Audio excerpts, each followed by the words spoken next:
So what we're going to look at right now are the models that describe interactions between business, government, and society. Now, this is one of the most important concepts in this course. You might want to pay attention. Okay? This will be on your individual written assessment. This will be on your written case study, your oral presentations. This is something that's going to come up over and over and over again in this course. And for that reason, I'm going to spend a little bit more time on these than I do on some of the other concepts. But before I get into the four business, government, and society models, let's think about what a model is in a very general sense. A model is like an ontology. It answers the question, what is the fundamental nature of reality? How do I define reality? How do I define my existence?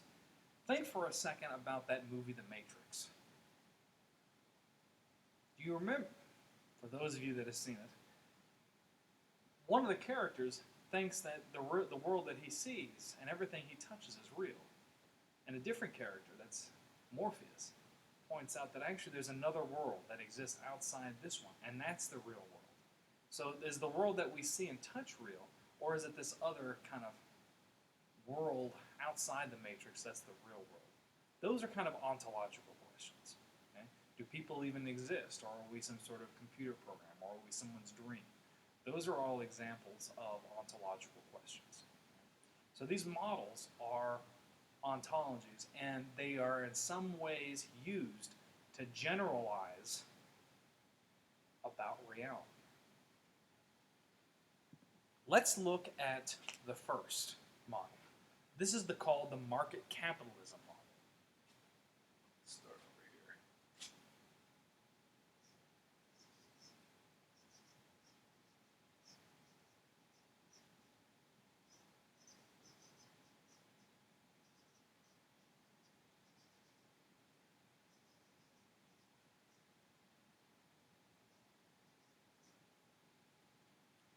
So how does a market capitalism model work? Well, I bet all of you already know quite a bit about the market capitalism model. This should actually be just a refresher of your economics courses. It pretty much sums up the neoclassical economic world in a funny picture. Okay? So what we have are three different squares.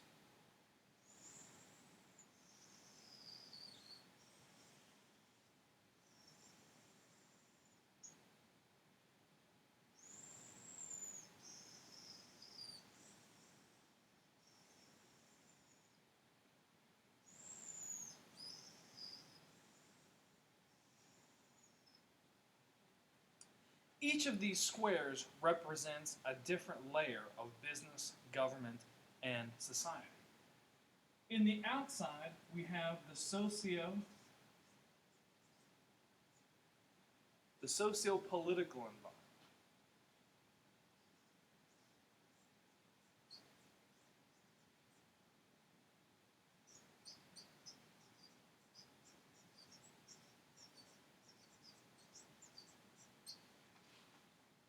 Now, what is that, the socio-political environment?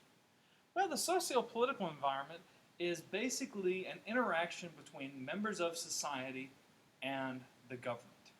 Socio-political environment is the underlying rules of the game.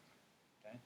The people, through their elected representatives, define laws, rules, and regulations for businesses and markets. So the people vote for the representatives, and the representatives, in theory at least, try to reflect the cultural values of their people in the legislation of laws and rules. I'll give a couple examples in just a minute. So the socio-political environment dictates the rules of the game for the market.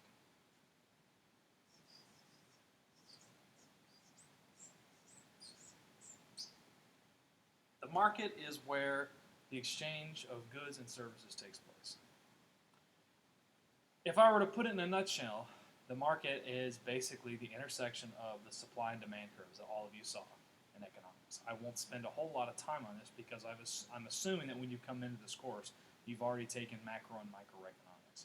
If that's not the case, please feel free to ask me any questions or come to office hours and we can discuss that a little bit further. Now, within the market, there are businesses.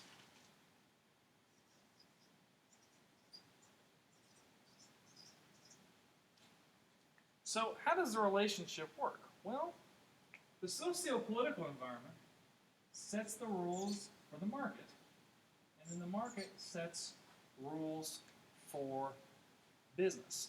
But it also goes the other way around. Businesses can change the market, and businesses can change the socio-political environment, and the market can also change the socio-political environment. Let's give some examples of how these interactions actually take place. Imagine that we've got a free liberal society like the United States. Okay? Well, our liberal society is a reflection of our socio-political environment. Because of our cultural institutions, our cultural norms, and our more or less voting patterns over several hundred years, we value what we'd call an open market economy. Okay?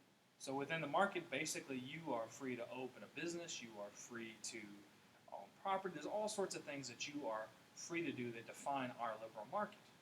And because you are free to do things, businesses react to that market, and they try to form or produce goods or profits in accordance with the rules of the market and the laws of the socio-political environment. Now let's take a contrasting example. What about the Soviet Union? The Soviet Union had a very different socio-political environment, one where free market did not exist. Now, businesses did exist, but they usually existed in two forms. They existed as state-run enterprises and businesses operating the black market. Now, those kinds of businesses are very, very different than those that operate in a free market economy like we have today here in the United States. So hopefully you can see the socio-political environment is in many ways setting the rules of the game or reifying the rules of the game through legislation. Now, businesses can also influence the market in the socio-political environment. Let's think about how that works.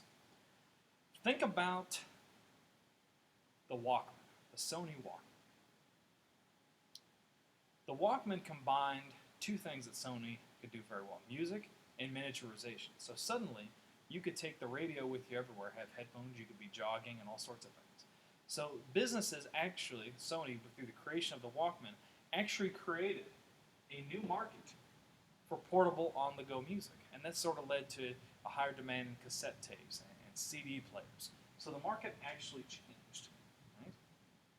Now, over time, when we start having more things like MP3s and those kinds of things, okay, again, because that demand for portable music that a business created, of course, some of you may remember, people started cheating.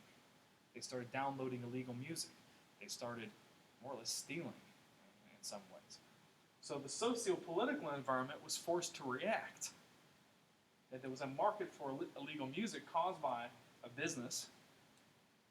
Socio-political environment reacted and created laws prohibiting the proliferation of illegal music, pirated CDs, pirated music. So while in theory socio-political environment influences the market and business, business can also change the market and it can change the socio-political environment. So businesses serve a couple of main functions. They can react to imbalances in the supply and demand curve, and through the creation of business, restore equilibrium in a supply and demand curve.